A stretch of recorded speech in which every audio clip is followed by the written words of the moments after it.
Hello. Hi internet. We're doing a photo thing because I'm helping out a friend and we're posting it to the internet. So I'm going to show you a couple photos, taking some photos of dispel dice on this piece of paper that I taped down on my walkway.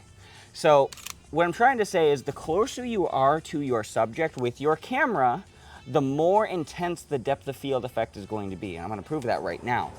To explain this, let's go ahead and take a shot. And for our camera and camera settings, we are using the A7 IV, which is I think a 30 megapixel size sensor, and the 90 millimeter macro lens by Sony. Having a macro lens is important for this because it will help you get those really tight close-up detail shots.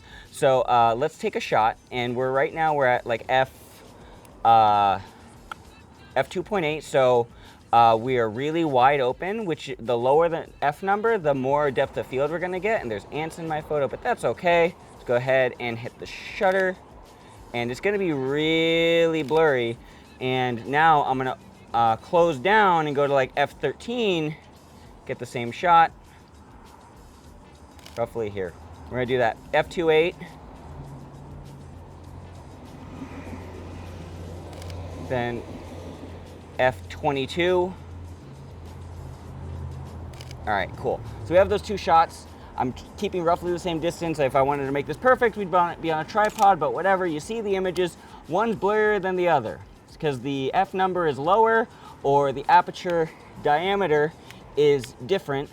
Basically, if you want more depth of field, you want the number lower. If you want a less depth of field, a sharper subject, you have a higher F number, or the aperture is smaller. If you look inside the lens and you change your camera settings for the aperture, you'll see how wide open that aperture is. Now, the reason why I'm making this video is the further you are from your subject, the less intense the depth of field effect will be. So if I'm here now, and I'm gonna go back down to f2.8 and make sure that I have my autofocus set, and we're gonna just take a shot at f2.8. Now we're gonna go back down to f22, and we have those two shots. Now I'm just gonna peek at them really quick. So the f2.8 is really sharp, and then the f22 is also really sharp, but there's a little bit of blurring on the f2.8, and you'll notice I have a couple of pieces of dust on my sensor. So it really just comes down to how close you are to your subject to really affect the depth of field. Future Jags here, just one more quick clarity. I do need to address shutter speed with this equation for the f22 because I'm letting less light into the sensor. The higher the f-stop number, the less light we're getting in. So the shutter speed or the ISO has to compensate. Because I was shooting on aperture priority mode, it chose a shutter of 1/200. Now, that's still pretty fast, but maybe there was some handheld camera shake, etc. Some of the shots I took at f22 were a little blurry. So I took a moment, stepped outside, and I shot at f7 and f16, and a couple in between the extremes of my aperture range, and I dare say these are sharper images. So all that is to say, your shutter speed can also contribute to the blurriness of your photos, the sharpness of your photos. So living within the middle ground of your aperture and being further away will help. So anyways, back to past Jags. Now, what I suggest you do if you want to reduce the blurriness of your image is if you get further away from your subject, you may have to crop in.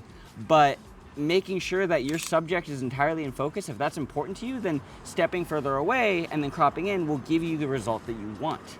Which is why I recommend shooting on a professional camera for really tight, detailed close-up shots that need to have a lot of sharpness and a lot of things without depth of field. Using a professional camera like the A7 IV or the A7R4, other Canon, Nikon, etc., it's not because of the camera, it's because of the sensor size. The sensor size, the actual piece of technology that captures all of the data for the image, because it's bigger, you get more resolution per image. So if you shoot on something like a phone, or even the camera that I'm literally filming on right now, the A7S III, which has a 12 megapixel sensor, the image size is like I think it's like 4,500 by 3,000 versus on this camera, it's about 7,500 by 5,000. So you get more ability to crop in post. So let's just demonstrate that really quick. I'm gonna go ahead and take a shot at f16, and I'm pretty far away, probably what, like 2 feet. Hit the button. Now I'm gonna get really close, do the same thing. And now we can go ahead and see these images.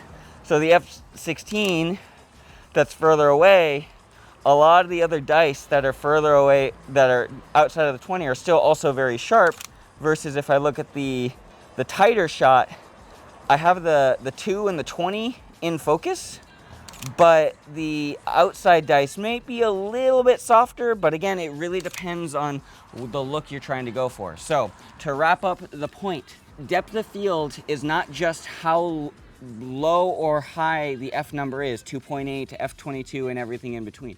It is also dependent on how close you are to your subject. If you're further away from your subject, you will get less of a depth of field effect, and your subject will be more in focus. But if you have to crop in, having a camera with a larger sensor size will help you with your cropping capability. So I hope this video was helpful. If it was, let me know in the comment section down below. Questions, comments, concerns, whatever else, comment section is down there for that as well. And I'll leave you with the final tip: eat 1 gram of protein per pound of body weight. Bye. Bring in the dice. Get ants, get off my dice. D20. That's a big bug. All you guys, we're gonna get rid of the ants in a second. All right, bye.